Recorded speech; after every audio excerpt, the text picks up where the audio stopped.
Our solar system, a complex group of planets that hold the recipe of life. But how did the solar system form? Though much liberties have been taken on the fact, scientists now believe they know where it all started. 6 trillion years ago, there were 4 piles of kinetic sand, and when combined, they created a beautiful mass of color. These elements were then compressed together over zillions of years, and the zest of life was given to them.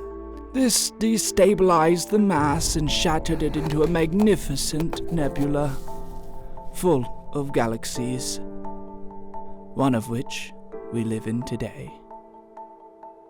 A gas giant, the Sun, and 93 million miles away, Earth.